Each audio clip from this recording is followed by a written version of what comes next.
People don't want to live anymore, not only because of capitalism and how difficult. No, you don't. No, you don't. What you should have done was you should have, while you had the money, during the time where everything was fine, went ahead and bought your houses when you did. You should not have been worried about some man or some female. You should have been focusing on yourself. By the time you turned 40, your house should have been paid off instead of waiting for some man to basically pay off the house. That's your problem. Y'all wanted parents. And now the people you got now are not doing it no more. People are no longer taking care of taking on somebody else's burden. They're not doing it. People are focusing on themselves. A lot of people are not sitting around waiting for Prince Charming no more. They are not waiting for some man to come and provide and protect. They are learning to take care of themselves. So for all of y'all that's talking about y'all don't want to be here no more, there are people that wish to God their family members were here and they lost their family members to violence. There are people that are unaliving themselves, yes. But that means the devil wins. You here for a purpose. You here for a journey. You're here for a path. There is a reason you here. And yes, things may seem hard right now. But if you sit and just be patient, if that means you got to go to another country for a little bit, go to another country. Start looking for jobs in other countries. There are solutions. You can drive right through the Panama and go right to Canada. Go right to Panama and you'll be right in South America.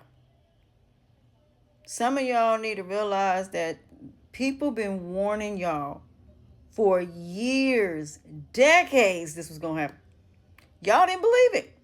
Y'all thought everything was fine. Do you know what this reminds me of? The story of Noah. When everybody thought that Noah was crazy when he built that ark.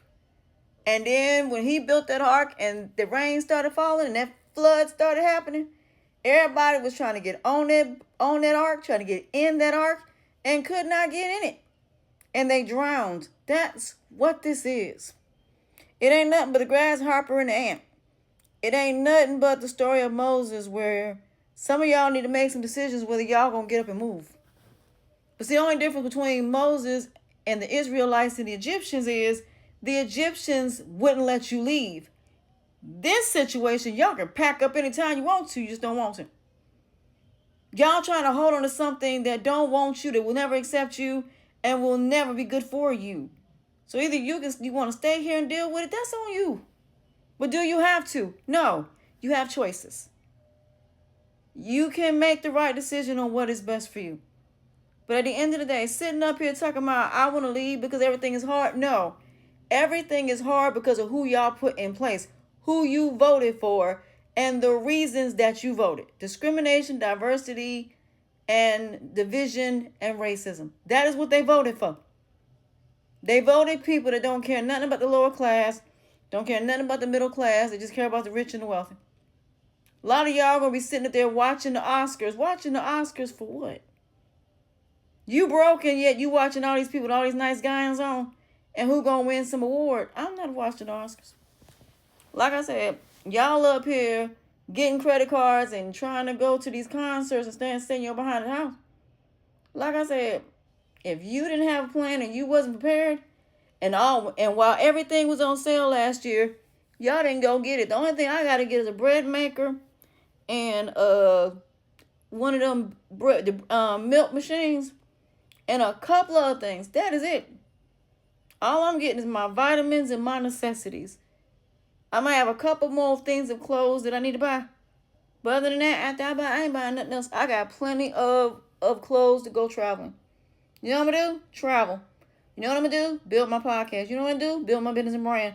I am not building my business and brand just for the United States. I am doing something that will be worldwide. So I'm going to make money no matter what. Because like I said, I'm not just making my coaching for people just in the United States, for all around the world. So there are people that are still making money. Why? Because they make money outside of the United States. A lot of y'all didn't want to do that. You only want to make money in the United States. A lot of y'all, instead of putting your businesses where the cruise lines were, where a lot of clubs were, you put them in places that people can't get to.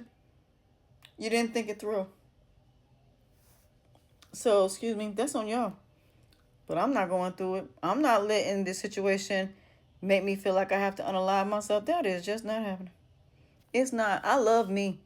And regardless of what I go through, I will get through it, become take one step at a time, one day at a time. I am not stressing myself out about nothing. What I am going to do is put my phone down and go to sleep because I'm about to go to bed because I got to get up early. Not necessarily early, but I got to get up because I got a birthday party to go to and then I got to get on a plane. But as soon as I hit my apartment, I am going up them steps and I'm going to lay down and go to sleep. And tomorrow, Sunday, I'm probably going to sleep for a little while. And then I'm going to order all my boxes, go through all of the stuff that's already packed to see what I can pack in it. And then I'm going to close the boxes. Then I'm going to go through all my shoes and see what can go in them boxes. And then get one more thing and just wear maybe 2 pair of shoes, my baby shoes and probably one other pair of shoes that I'm wearing if I go somewhere. That's it. But if you think I'm gonna sit up here and panic, that's not happening. It's not. At the end of the day, whatever's gonna happen is gonna happen because I see things for what they are, not what I want them to be. Whatever's gonna happen is something that I may not be able to control. But at the end of the day, as long as I'm doing for myself and make sure that I have the knowledge and intellect and education to deal with it, that's all that matters. I can decide what I choose to deal with and what I don't. And that's how I look at all of this. At the end of the day, this ain't nothing but a test of all of our faith. And if your faith is in God as much as it is, you know this is going to pass. But all of this needs to happen in order for there to be something new. And for those of us who are spiritual, we know this. So we're going to do whatever we can to try to survive the storm. And God is putting us in places where we'll be safe and that we'll be okay through the storm. Because God made sure when I went through what I went through, my bills were paid, even in spite of losing my job. So my faith in God does not waver. Why is yours?